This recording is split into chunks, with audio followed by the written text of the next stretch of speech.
Got some really good news. Some really, really phenomenal news here. And I think that people need to change the way that they view our contracts.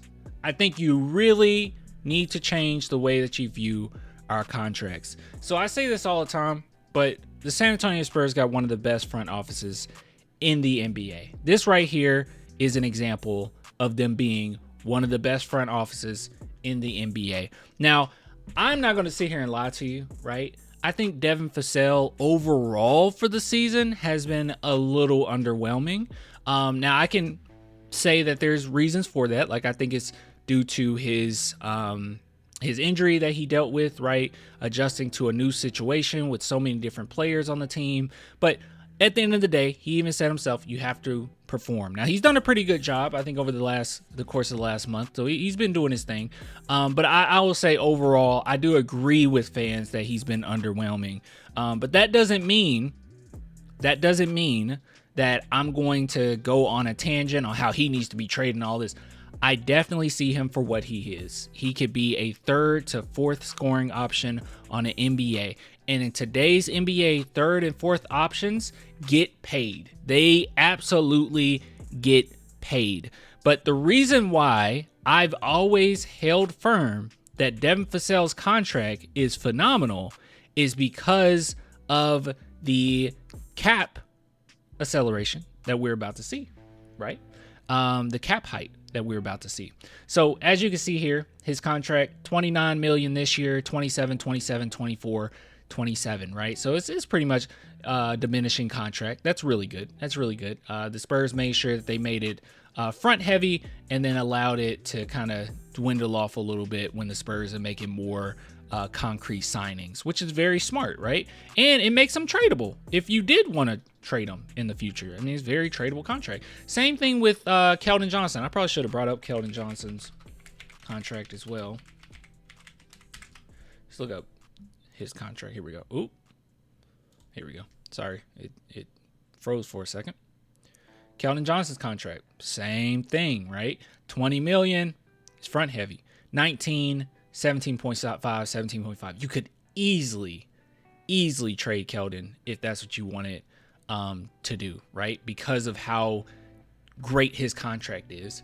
Well, today, ladies and gentlemen, the contract became even better. Those contracts became even better.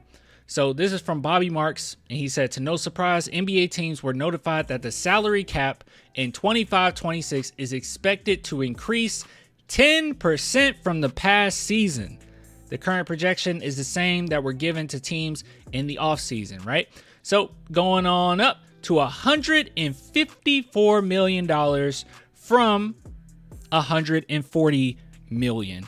And big shout out to someone in my comment section that actually gave us a little bit more context here. I love this. He said, hey, just for context, check this out. So this, starting off with Devin Vassell's contract, 17.5% of the salary cap. Now, plenty of people are like, oh, that's too much. Look how it goes off. 15.9, it goes down.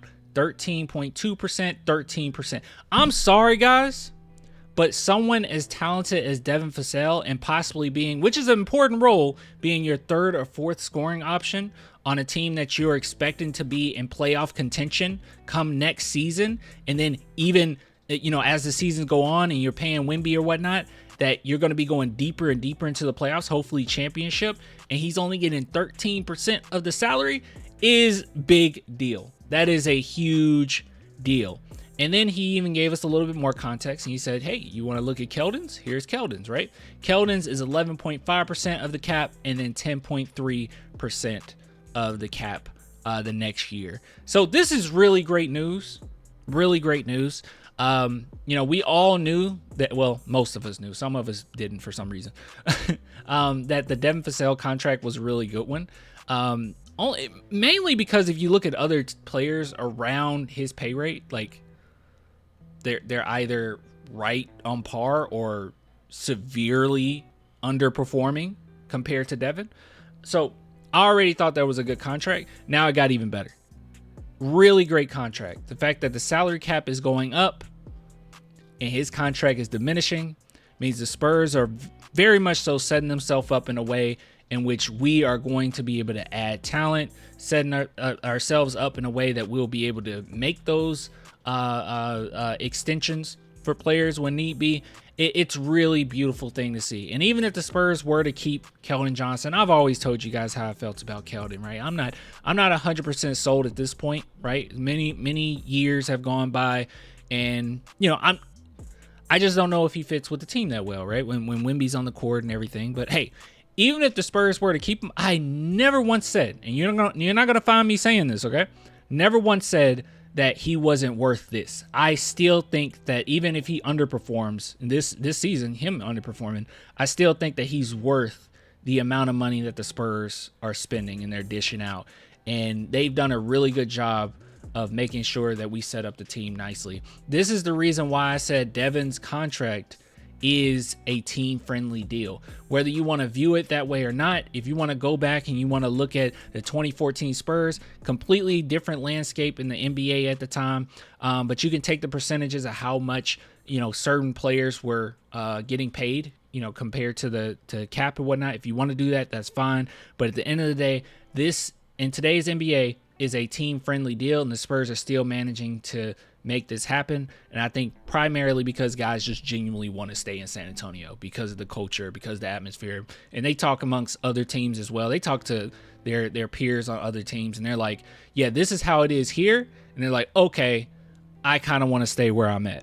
That's the reason why Keldon was so upset near the draft deadline, that it was being announced that he could possibly be moved, right? So great things coming out of San Antonio. I think this is some big news, some great news, and I hope you guys are excited about it, okay? Because this isn't the best season in the world, right? I think a lot of us expected 35 wins. I said 35 wins before the season started. Once the season got on the way, I changed it to 44 because I was like, I don't know. I feel like we're going to be better than we expected. And then obviously all the stuff happened with Pop and then Wemby, and now my expectations are back down to 35. But 35 is good compared to last season. I know it's a little bit of a letdown. You want to make the playoffs. You want to make the play-in. But I wasn't expecting the Spurs to make the playoffs. I even said that with the 44 wins, I didn't think that would be enough. It's not enough, like Kendrick Lamar would say. But at the end of the day, we're on our way. It's going to be okay. We're good. Okay? All right. Hello. I'm just going to read a comment here. Hello there says, I don't mind the contract, to be honest, since we're not in a tight spot for salary. But yeah, I hope we trade him for a better player. Who, Devin Vassell? Devin Vassell is a very good, talented player. If you're just changing your mindset out on it and saying, oh, he's a third or fourth option, he's a phenomenal third or fourth option on a team, I think. So just wait it out. All right, let's wait it out. There's no rush. What's the rush? What's the hurry? Let's give it a little bit more time, guys. Let's give it a little bit more time. And like I said, his contract and his value will only increase because of how good this contract is. It will only increase. So it's up to us whether or not we want to keep him. Me personally, as a fan, and even if I'm trying to think of it objectively, I think you keep Devin Vassell at least another season or two and just see how it pans out, right? And I think it's going to pan out just fine. That's what I think. Anyways.